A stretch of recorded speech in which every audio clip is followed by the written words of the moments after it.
Hey everybody, Jeff Garber, mortgage expert, and in this video I want to give you a few reasons, 3 to be exact, on why you might want to get a second opinion on your mortgage pre-approval.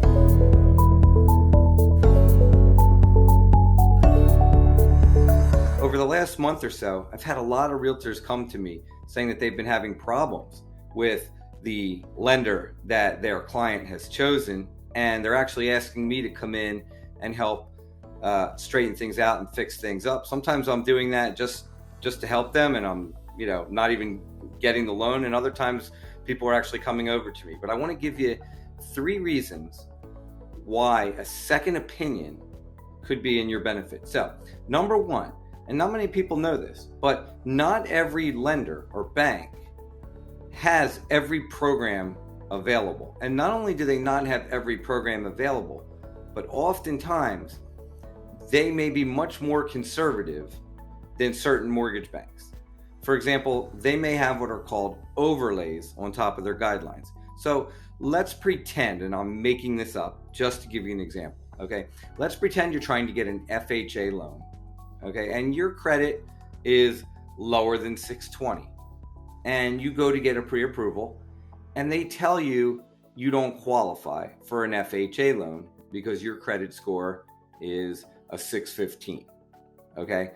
Well, that is the bank or lender. They have what's called an overlay on their guideline that states they may only go down to a certain credit score, when in reality, FHA itself might actually go lower, okay? And so somebody might be telling you you're not pre-approved when in fact you could get pre-approved, all right? And it doesn't stop there. There are lots of scenarios, whether it comes to incomes, jobs, switching jobs.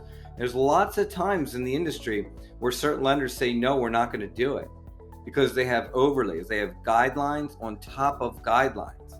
Right? So you want to make sure you're with a lender that does not have overlays so that you might be able to get your loan either done or structured the way you want to do that. And I would be happy to speak with you because we have limited to no overlays on most of our programs.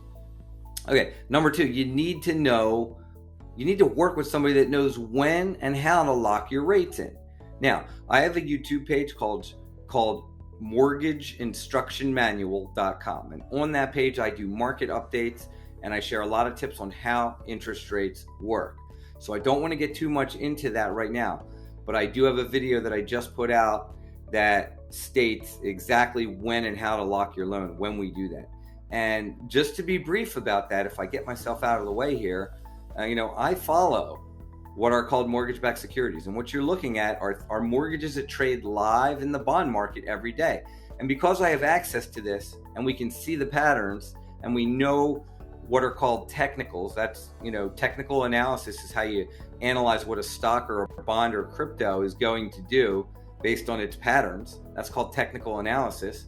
And news that comes out, economic news. So if you understand how to read technical analysis on the bond market and you understand what news is going to affect mortgage rates, it puts me at least in a position to be able to help secure the best rate I can get for my client at the best time. Because there's nothing worse than locking your loan in while the market's improving. And a couple days later you hear it in the news that mortgage rates have come down significantly, but you already locked. So you want to make sure you work with a lender who understands this, okay? And vice versa. If somebody doesn't lock you on a Monday night when the market's open and then Tuesday the market gets worse because they weren't paying attention, well, that can negatively affect your rate. So it goes both ways there, all right? So 3 reasons I said. Number 1 is you want to make sure you're with a lender that has no overlays and understands program structure. Number 2, you want to make sure that whoever you're working with understands where rates come from and can figure out when and how the best, how rates work and when the best time to lock would be, right? And the 3rd one, believe it or not, this one sounds easy, but availability. I mean, you need to be available 365 days, 7 days a week, 24/7. I mean, we need to be available all the time. I'm a big hockey guy, and I have 2 kids that play ice hockey, and people always ask me, geez, how many days are you at the rink? You must be there a lot. I'm like, yeah, I'm there 8 days a week.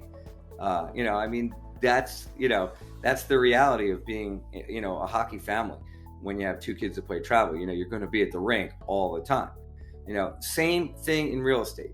and realtors know this, and loan officers know this. Good loan officers are always available. Their phone is tethered to their thigh, or they have a team, and somebody's monitoring 24/7, 365 days a year. That is important because oftentimes you're going to find that your offer is going to need attention at night or on the weekends or even on a holiday. I can't tell you how many times that's happened where somebody needed something on a holiday. No big deal. Availability is huge. It can be the difference between getting your offer accepted and possibly missing out. Because if you want to put an offer in on a Friday night and you have to wait till Monday to speak to your lender to get a pre-approval letter, there's a good chance you may lose the offer. So again, in summary, 3 reasons why you should get a second opinion on your mortgage pre-approval. 1, you want to make sure that you got the best program, structure, and guidelines in place and you're not a victim of any overlays that could affect your loan. Number 2, you want to make sure you work with somebody who understands when and how to lock your loan in to help secure you the best rate available at that time. And number 3, you definitely need to work with somebody who's going to be available 24/7, 365 days a year. That's just it, especially in this market. So I hope this helps. Again, if you have any questions, I have lots of YouTube videos up on my YouTube page, www.mortgageinstructionmanual.com. And I have videos on all sorts of topics, from market updates to definitions to how to get pre-approved. And we're going to keep adding a few each week, because mortgages don't come with an instruction manual, and I want to help be that instruction manual for you. Have a great day.